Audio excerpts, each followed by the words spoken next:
Hello everyone, আশা করি সবাই ভালো আছেন। আজকে আমি গাজর দিয়ে হালুয়া তৈরি করব। গাজরের হালুয়া করব।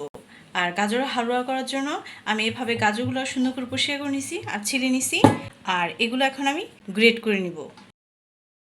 হালুয়া করার জন্য দুধটা সুন্দরভাবে গরম করে নিছি।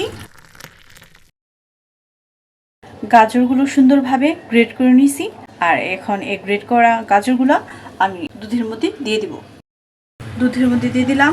এখন এখানে একটু নাড়াচাড়া করব। দুধের মধ্যে গাজরগুলো দিয়ে দিলে সিদ্ধ হয়ে গেলে খুব সুন্দর খেতে ভালো লাগবে।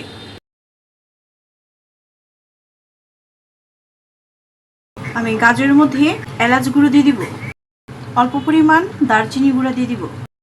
আর এটা এখন সুন্দর করে নেড়ে চেড়ে দিব। আর অনেকটা সিদ্ধ হয়ে গেছে গাজরটা। এটা আমি এখন দুধটার সঙ্গে গাজরটা শুকিয়ে নিব। হালুয়াতে দেওয়ার জন্য মাওয়া বানাই নিব।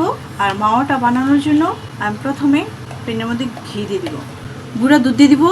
দুধটা সুন্দর করে ভেজে নিব। অল্প একটু দুধ দিয়ে দিব।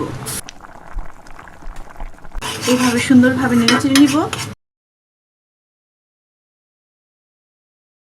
মাওয়াটাও সুন্দরভাবে হয়ে গেছে। এখন এটা আমি নামাই নিব। এখন গাজরের মধ্যে আমি মাওয়াটা দিয়ে দিব, ঘি দিয়ে দিব 2 চামচ।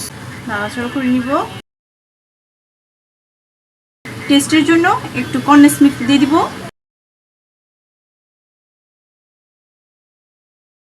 চিনি দিয়ে দিব 1 চা চামচ, 1 কাপ পরিমাণ মতন লবণ দিয়ে দিব।